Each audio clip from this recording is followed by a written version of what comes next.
अस्सलाम वालेकुम, कैसे हैं आप सब।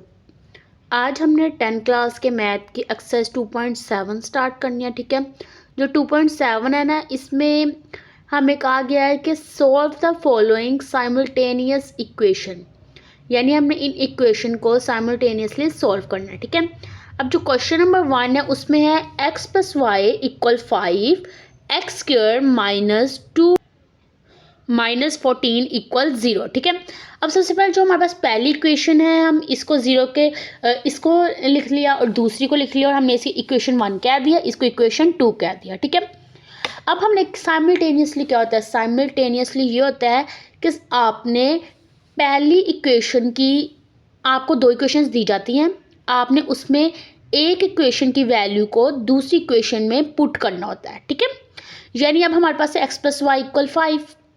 ठीक है, तो अब हम क्या करेंगे, हम x + y = 5 है ना, इसमें से चाहे x आप निकाल लें चाहे y, ये आप पे डिपेंड करता है। ठीक है, मैंने y निकाल लिया, अगर आप x निकाल लेंगे तो ये गलत नहीं होगा। अच्छा, मैंने y निकाला है तो x प्लस और उधर जाके क्या हो जाएगा -x, तो 5 - x आ गई, ये तीसरी इक्वेशन बन गई।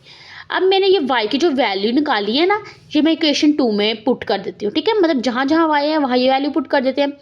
x² -2, y की जगह हमने लिख दिया 5 - x, -14 = 0। ठीक है, 2 5 = 10, माइनस माइनस प्लस 2x हो गया। ठीक है, इतना हिस्सा तो वैसे का वैसे ही आ गया। अब ये सॉल्व कर लेते हैं, x² + 2x -10 -14 कितना हुआ, -24। ठीक है, क्योंकि माइनस माइनस प्लस होता है तो 10 और 14 को प्लस किया तो 24 आ गया, और माइनस बड़ी वैल्यू के साथ जो साइन हो तो आ गया। ठीक है, = 0। अब इस वैल्यू को हम सॉल्व मजीद करेंगे, यानी अब हम इसको क्या करते हैं, इसको सबसे पहले हम देखते हैं कि उसमें से कोई कॉमन निकल रहा है।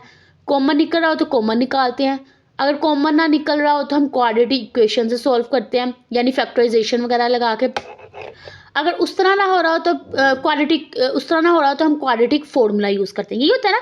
अब सबसे पहले हम फैक्टराइजेशन से सॉल्व कर लेते हैं इसको। माइनस है यानी 2 से अब बड़ी वैल्यू की तरफ जाएंगे, 3 1 = 3, 4 2 = 8, 5 3 = 15, 6 4 = 24, यानी मल्टीप्लाई करें तो 24 आ रहा है और माइनस करें तो 2 आ रहा है ना, तो मैंने लिख दिया। ठीक है, इसमें कॉमन आ रहा है x, लिख दिया, पीछे बचा x + 6। इसमें कॉमन आ रहा है -4, पीछे बचा x + 6, इधर भी क्योंकि 4 6 से 24 होता है। ओके, दोनों सेम है, एक दफ़ा लिख दिया, x - 4 एक दफ़ा लिख दिया, इनको इकट्ठा करके। ठीक है, = 0। अब इन दोनों को ज़्यादा 0 की इक्वल रख देते हैं, x + 6 = 0, x - 4 = 0, +6 उधर जाके आ जाएगा -6, -4 उधर जाके आ जाएगा +4। ठीक है, अब हमारे पास ये x की दो वैल्यूज़ आ गई है ना। आपने क्या करना है, आपने इन x की दोनों वैल्यूज़ को y के अंदर पुट कर देना है, मतलब किसी भी ऐसी वैल्यू में पुट कर देना है, इक्वेशन में, किसी भी इक्वेशन में आप पुट कर दें और y की वैल्यू निकाल दें। ठीक है ना, आप चाहे इक्वेशन 1 में कर दें, चाहे आप इक्वेशन 2 में कर दें, चाहे इक्वेशन 3 में कर दें, ये आप पे डिपेंड करता है। मैंने इक्वेशन 3 में कर दिया, यानी 5 - x की जगह लिख दिया -6। ठीक है, तो माइनस माइनस प्लस 5 + 6 क्या हो गया, 11, ये आ गया।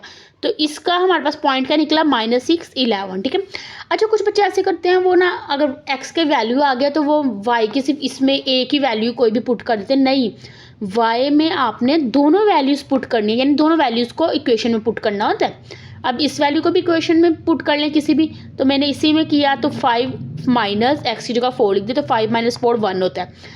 तो अब हम लिखते कैसे हैं, पहली हमेशा x होती है और दूसरी y, यानी 4, 1 आ गया। ये दो पॉइंट्स हमारे निकल आए। ठीक है, और क्वेश्चन 1 का आंसर ये हो गया।